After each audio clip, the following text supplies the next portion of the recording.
This is Tuned Into the Land, the California Rangeland Trust podcast.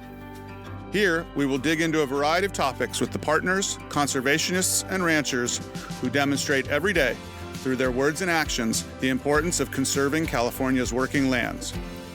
Tune in each month to learn more about our mission and how you can get involved in preserving the future of the Golden State for generations to come.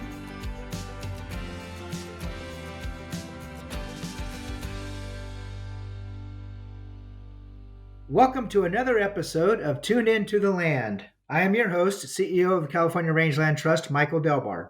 This is our fourth episode. If you have listened to our previous three, you heard about the history of the Rangeland Trust, the immense value of the ecosystem services provided by our ranching partners, and just what is a conservation easement. In our second podcast, you had a chance to meet one of our amazing staff here at the Rangeland Trust, Jackie Flatt. Jackie is our conservation director, and she talked about conservation easements and what they are and what they aren't.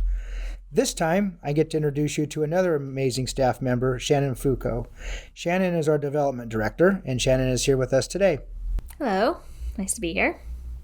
Part of your duties are to raise funds as the development director, and funding for our conservation easements traditionally have come from public funds, state funds, and federal funds.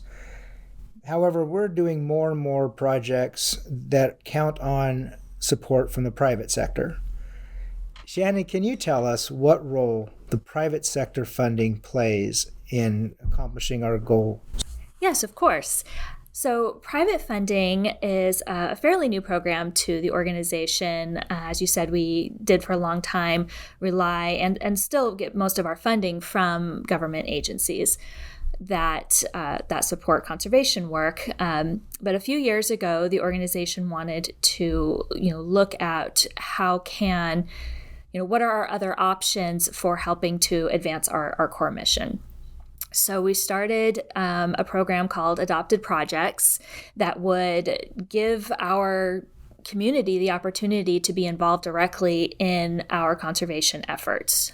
Normally, we had just asked for general support of our work, and which, our community was, amazing about supporting us every year. But when we lifted up this opportunity to say, hey, we have some direct conservation opportunities, basically we need your help.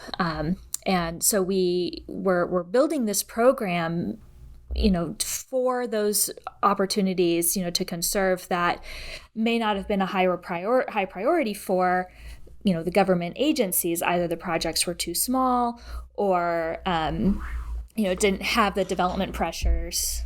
Or stiff competition. Yeah, exactly. So by going to our community, we could really reach some of those projects that were, considered more difficult to fund. And, we could hopefully make some things come true for those landowners. So we worked with our Legacy Council back in 2018 and talked to them about, hey, this is what we want to do. You are our volunteer community, boots on the ground, letting us know, helping us understand what's possible. So they went out and toured a few ranches, and they recommended one to us. And we, kind of looked through and kind of, figured out what was possible with this ranch and said, all right, let's go for it. So in 2018, we did a fundraising campaign to conserve the Rockfront Ranch. We had a challenge grant from a local foundation in the area. This is down on the Central Coast. And it was just a tremendous response. We had over 200 donors, step up and be part of raising $500,000 to conserve this 314-acre ranch. So it was incredible. And the response, people were, very appreciative of being able to be, part of one of these projects. They would come to us and say, hey, we are here to support you in any way you can. But this was really special, being able to be part of this, and thank you for giving us this opportunity. So we, celebrated that conservation closing in 2020. So, in the midst of the pandemic, we had some good news to share with all these people who had stepped up to support the Rockfront Ranch conservation. And later that year, we had another project that, had some agency funding but needed some some match. And so, our conservation team came to us and said, hey, can you help? Yeah, well, we'll see what we can do. We're in the middle of a pandemic, but why not? We've got amazing supporters. And so we did. We lifted up this project. This was the Bloom Ranch in Tuolumne County. And in the middle of a pandemic, our supporters stepped up and helped us raise the funding to match the agency grant. And that project will be closed a little later this year. So it's been a really incredible exchange with our community to get them involved in these projects.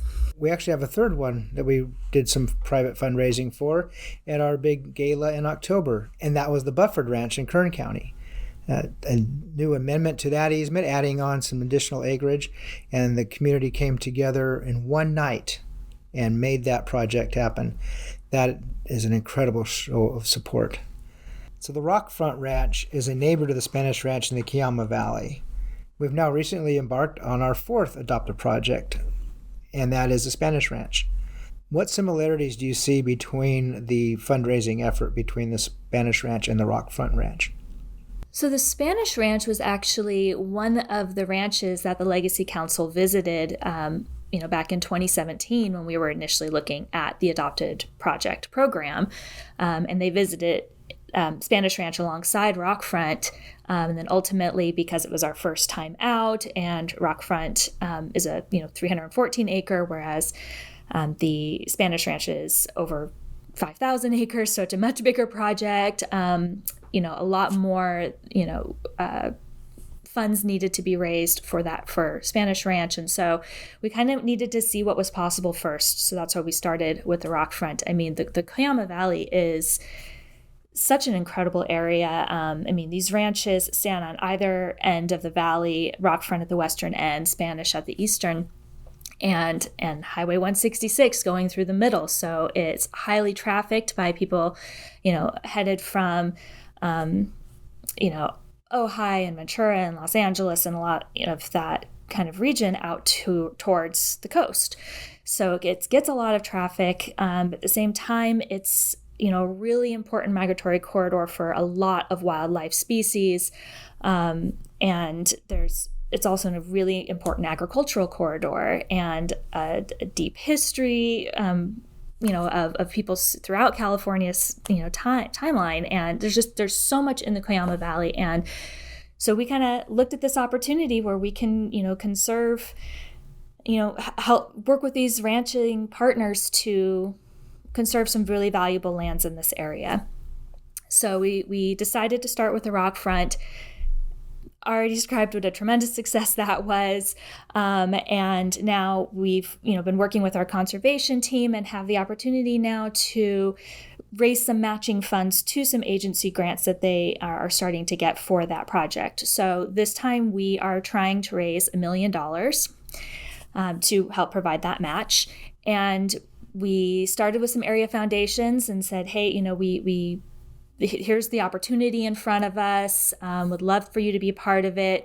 We got a challenge grant from one foundation to challenge the other foundations. And so through that process, we've raised about $650,000. So now we're out. We've got asks out to our community, and we are doing some programming around this and getting the word out so we can close that $350,000 gap and provide the support and matching support that our conservation team needs for the agency funds so that we can finally move forward and close Spanish Ranch. I have no doubt that you and your team will make that a success. The Spanish Ranch is such a special place with such a rich history. It is important to us at the Rangeland Trust to help protect the ranch so that it can be enjoyed forever. We appreciate Shannon for walking us through the Adopted Project program and wish her and her team luck on meeting that $350,000 goal. To give us a little more background on the ranch, we'd like to welcome our next guest, the owner of the Spanish Ranch, Pam Doiron. Pam, like most landowners, is passionate about California's working lands and wants to ensure that her ranch stays the same for generations to come.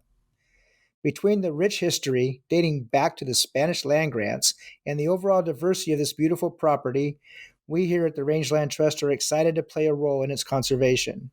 With that, we are excited to have our first landowner partner, Pam, joining us today. Thank you for having me. So, Pam, why don't you tell us a little bit more about yourself? I grew up in Yuba Sutter County area in a small agricultural community, and literally I went to the Little Red Schoolhouse. There were 13 of us country kids that went all the way from kindergarten through high school, so that tells you how small our community was.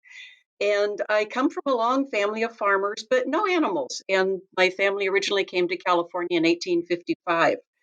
I spent nearly 15 years in the Bay Area, going to university and then working primarily in the biomedical marketing area. But to be honest, I'm not a city girl. I met my husband, moved to Santa Barbara County. We started a family, and circumstances allowed us to find our forever home here on the Spanish Ranch. I'm in charge of operations, and Dan manages some of the bigger projects. Both Dan and my son AJ have engineering backgrounds, which really helps with technical tasks. Our other son, Brendan, is a vet, and I have him on speed dial for questions in emergency with relation to our animals. I bet that saves a lot of effort and cost. Oh, heck no. I just have an ongoing tab. We like to think we pay that forward in their education, and it pays dividends later on, but not always the case. So the California Rangeland Trust has over 365,000 acres conserved across the state, and we have the largest presence in the San Luis Obispo County area with just over 120,000 acres under easement. The Spanish Ranch falls in both San Luis Obispo and Santa Barbara counties. The Cuyama Valley is one of the last remaining open spaces in the area, and I know we are excited to work with you. Pam, why don't you give us a layout of the land? I would be happy to. The Spanish Ranch covers over 5,600 acres and is the largest surviving parcel of the original Cuyama No. 1 land grant that dates back to 1843. We have 5 different habitats. About a third of the ranch is chaparral, mostly chamise and scrub oaks. Another third is scrubland with sagebrush, a lot of buckwheat, which makes wonderful honey, by the way. And then about a quarter is grasslands. We have some native grasses, but mostly are non-native introduced species like wild oats and foxtails and other cheatgrasses and things like that. About another 300 acres could be considered wetlands if we ever had any wet. We call it our non-riparian areas. And we're in a transverse valley, which means that it runs southeast to northwest, and we're surrounded by the La Panza, the Caliente, and the Sierra Madre mountain ranges. That puts us in a rain shadow, so our environment is more arid, like the South San Joaquin Valley, than areas in Santa Barbara County that are closer to the coast. On the San Luis Obispo County side, the 900 acres that are north of Highway 166, which divides the ranch along with the Cuyama River, we're surrounded by the Chimeneas Preserve, which also abuts up to the Carrizo Plains. And the Chimeneas Preserve is comprised of a mosaic of Department of Fish and Wildlife, U.S. Forest Service, and BLM lands. There are times that we provide a respite to the wildlife that come off of the public lands, especially during hunting season, when there's a lot of public and a lot of pressure on the various species like elk and the deer and the kit foxes and so forth. We run a seed stock herd of Brangus cattle, bulls and replacement heifers and bred cows, cattle that are 5/8 Angus and 3/8 Brahman. This gives us cattle that are hot, cold adaptable with excellent meat quality. We use a multi-year rotational grazing plan so we can rest pastures and allow them to recover and not overgraze. Although if we're trying to eliminate an invasive species, we can mob graze at strategic times instead of using sprays and herbicides to eliminate those grasses. There are so many cool aspects of this ranch. It's a beautiful property, but I'm not sure a lot of people understand the history of Spanish land grants. Can you explain a little bit more about the history of the land grants and the Spanish Ranch? Of course. According to local history, Native Americans were here in this valley for thousands of years.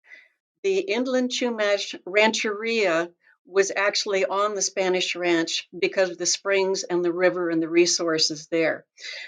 Later on, it also became the headquarters of Cuyama No. 1 land grant, like I said, in 1843.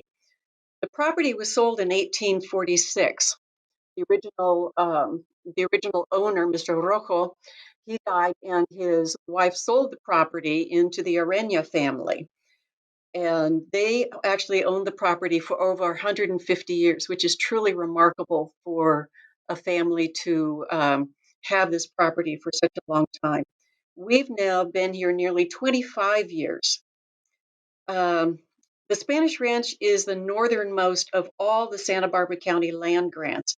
It was originally 7 leagues or over 22,000 acres. It's always been in cattle.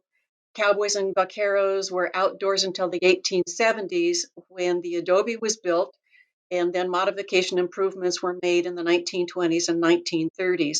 But the major improvements like the corrals, hay barn, sheds, fencing, and so forth really came around in the 1960s. And then we started a major improvement in 1998 when we acquired the property. And it's always unique. Every day is different. Every day we have new species, every day new challenges.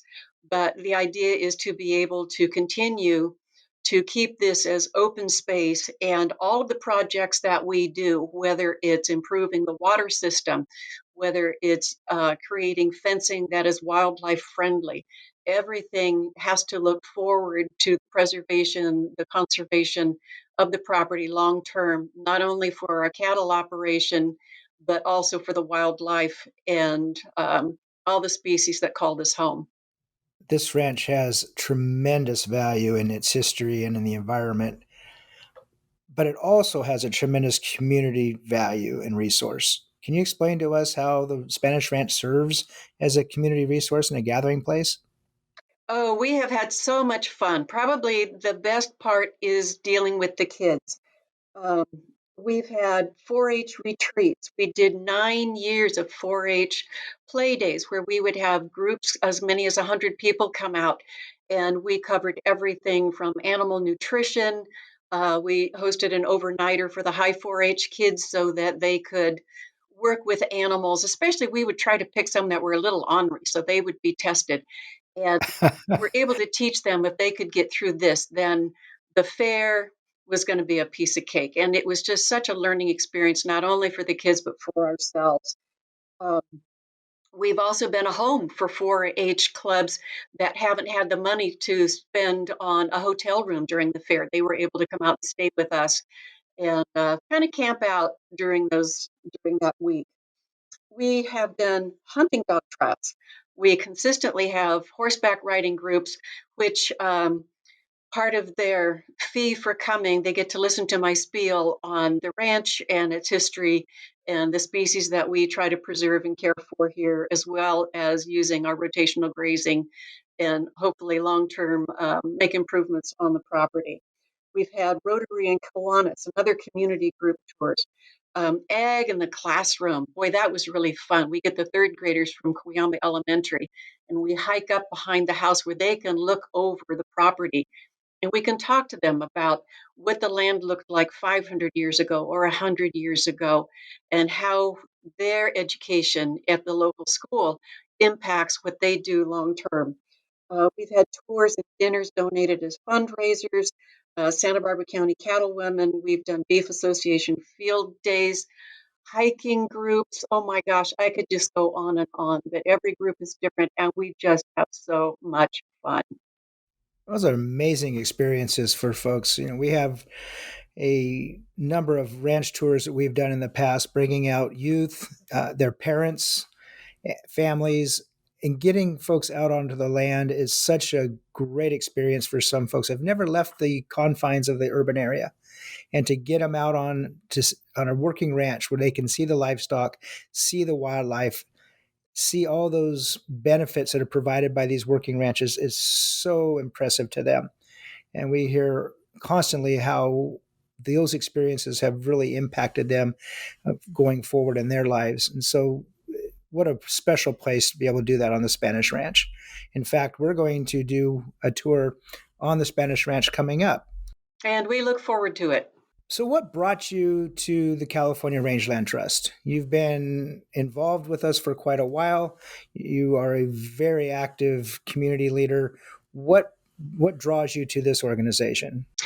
A lot of people think that ranches just exist, and the conversion part of that is not really well understood. And it really came home for us over several years. Not long after we acquired the ranch, we discovered the county of Santa Barbara had targeted one of our back canyon as a potential garbage dump. We discovered the headwaters of the Cuyama River were being heavily mined for gravel. And downstream, that has major effects on water quality, water quantity, and wildlife, those aspects. So we're facing four main factors. Number one, conversion of our rangelands, which is very rarely reversed. We're looking at intensification of local agriculture. We're looking at depletion of resources, especially the water in our overdrafted basin. And what is really remarkable to me, especially when you look at things like the Santa Barbara blueprint and you look at the database, and we see a huge continued fragmentation of open space. And that's a hardship not only for cattle ranchers, but it's a hardship for the wildlife. You end up with less habitable ecosystems for that wildlife. So we see that we're in a unique position with proximity to the national forest, nearby public lands. We can help maintain that open space with wildlife corridors and unique protected habitats forever. There are several groups that are interested in preserving open space, but for us, the best fit was the California Rangeland Trust, something put together by ranchers who understand ranching, who understand the ability for ranches to improve habitat, and someone who would, and a group that is willing to work with ranchers on a one-on-one basis. That's just the best of all opportunities for us. So, you have some opportunities in regard to intensification to do some development, but you're not pursuing those. Why is protecting the Spanish Ranch in perpetuity so important to you and your family? We're committed to conserving this place in perpetuity. We do have springs and wells. We use our springs primarily. It would be really easy to break up the ranch into 100-acre ranchettes, and somebody could make a whole lot of money off of that. But we look at the number of threatened and endangered species, species of special concern, everything from um, insects, birds, mammals. I could go on and on and on, but they have to have some place, and we want to be that place. We can use our grazing to try to get rid of a lot of these invasive species. We've made huge strides in getting rid of, for example, tumbleweeds. Tumbleweeds are an invasive species. They come off the Russian steppes, and a lot of shovel pruning, but using grazing when the plants are small and using other methods, we're able to try to return these grasslands and get the creeping wild rye and the purple needle grasses and those the blue oaks, and try to preserve a lot of the plant species that help support everything else that's here. You talk about all of the stewardship activities that you and your family are doing, and those benefit Californians all across the state. Not just you and your family, but everybody receives a benefit from those activities that our landowner partners do on those lands, perpetually conserving them, protecting them, stewarding them. You talked about connectivity with the public lands and the wildlife. That is so important. Those critters need homes too. And when they need to be able to move around, and by protecting those working ranches, and a lot of folks see that as open space, but it's not just open space. That is a viable working operation providing all those ecosystem services. And for those who've listened to our last podcast, episode 3, learn that those ecosystem services provided by just 306,000 acres of our portfolio account for $1.44 billion in value to Californians every year. That's incredible. And that's due to the hard work and passion of landowners like you, Pam. Yeah, thank you.